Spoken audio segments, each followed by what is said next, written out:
En nuestro anterior video, la tarea consistió en ir conociendo un poco de qué manera podemos nosotros ser más eficientes con el uso del Management Studio, que es, como ya había mencionado anteriormente, la herramienta por excelencia para la escritura de queries y para la administración de instancias de SQL Server. En esta ocasión quiero mostrarte, por ejemplo, cuando tenemos un query escrito con el asterisco. Está además en este punto aclarar que el uso de del select asterisco está visto como una muy mala práctica dentro de la escritura de queries, en parte porque cuando hacemos eso, SQL Server tiene que tomar este pequeño asterisco y empezar a traducirlo, por decirlo de algún modo, al nombre de las columnas que componen esa tabla, esa vista o esa función de tipo tabla que estamos utilizando.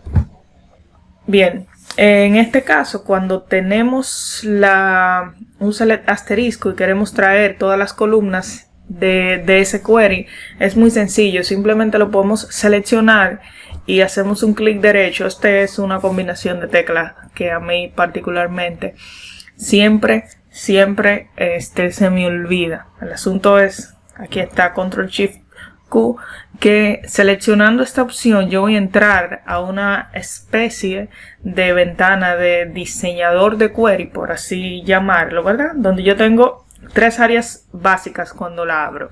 En la de arriba están las tablas como un formato un poquito más visual a cuando lo hacemos escribiendo los nombres. Aquí tenemos las columnas, ¿verdad? Y lo que queremos seleccionar. Como en nuestro query anterior habíamos escrito un asterisco, fíjate como en la parte inferior y SQL Server te traduce ya ese asterisco al nombre de todas las columnas dentro del query.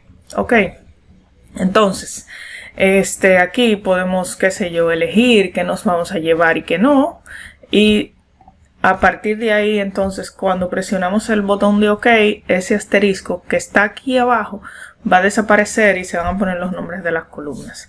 Pero paso a explicarte brevemente el resto de lo que existe en este panel. El próximo espacio está dedicado a la manipulación de cada columna de manera individual. Por ejemplo, si yo tengo aquí estas columnas y le quiero poner un alias, voy a escribir aquí persona, bueno, más bien tipo persona, presiono enter y fíjate cómo en la parte inferior acá abajo el propio diseñador de query agrega el alias para la columna que acabamos de añadir, y eso lo podemos hacer para cada una de ellas. Bien, aquí yo puedo decir además si quiero filtrar, por ejemplo, el tipo de persona donde sea igual a ABC, y fíjate por favor cuando yo presione enter como la parte inferior inmediatamente se te va a escribir una cláusula where. Aquí tenemos ya nuestro filtro. Bien, pero mira, esa columna únicamente me interesa para el filtro, no quiero que esté dentro de mi consulta como la tenemos acá. Entonces le digo que no la seleccione como un output, simplemente la quiero para el filtro. Hasta ahí estamos bien. Puedo ir añadiendo cláusulas OR aquí, como puedes ver, o sea, donde el tipo sea QWE, por ejemplo, y así sucesivamente. De manera visual puedo además decirle que quiero que me organice el resultado de mi query por esta columna. Le voy a decir si ese orden es ascendente o si es descendente en este caso. Bueno, no. Ahí realmente se coloca el orden por el que se va a ordenar esa columna. Ya el tipo de ordenamiento es esta que está acá, que dice Sort Type. La selecciono, le digo si va a ser de manera ascendente o descendente y en qué orden yo necesito, cuál es el orden de prioridad que SQL Server me le va a ir dando a ese ordenamiento, como puedes ver aquí abajo. Ya tienes un query básico construido, ¿verdad? De una manera visual. Hasta el momento no hemos escrito ningún query. Si yo quisiera, por ejemplo, aquí le voy a dar a propiedades, agregarle un alias a esa tabla, como se llama person, le voy a poner la letra P y presiono close y fíjate cómo también acá me agrega la cláusula as para indicar que esa columna va a estar siendo nombrada por un alias en ese caso.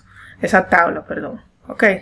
Entonces, si presiono clic derecho, puedo agregar un group by, le puedo decir por cuáles columnas me va a sumar, por cuál columna me va a hacer el average, ¿entiendes? Entonces, esto que está acá, simplemente debo proceder a cambiarlo. Si no me interesa, naturalmente hago un clic derecho y vuelvo acá y remuevo el group by.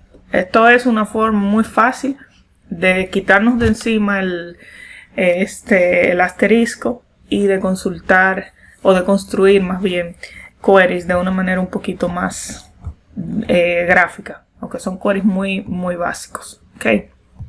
Puedo añadir una tabla que esté relacionada a esta. Por ejemplo, yo voy a agregar la tabla de... Tuve que pausar acá la grabación para buscar una tabla que estuviera relacionada con la tabla de persona. Esa tabla se llama Person Form. Tiene una relación allí y fíjate cómo inmediatamente se añadió aquí el inner join. O sea, estas tablas tienen naturalmente una relación previamente creada. Si no fuera así, yo pudiera arrastrar una columna hacia acá y fíjate cómo mi query se va construyendo de manera automática. Vamos a remover esto y aquí yo puedo perfectamente cambiar si voy a hacer un left join o un right join, si voy a utilizar solamente el inner join, etcétera, etcétera. Esto es únicamente una pequeña pantalla con la que contamos y que muchas veces ignoramos. Okay. Puedo añadir aquí también el panel de resultados si voy a ejecutar el query, que en este caso no está habilitado, pero esta herramienta es muy útil, reitero, para eliminar esa práctica, como tengo acá atrás, de utilizar el asterisco dentro de nuestra consulta. Voy a presionar el botón de OK y fíjate cómo ya yo traje mi query sin haber escrito absolutamente nada. Naturalmente esa consulta no me va a traer nada porque no existe ningún tipo de persona con ese texto, pero quería mostrarte cómo funciona y cómo puedes construir estos queries de manera dinámica.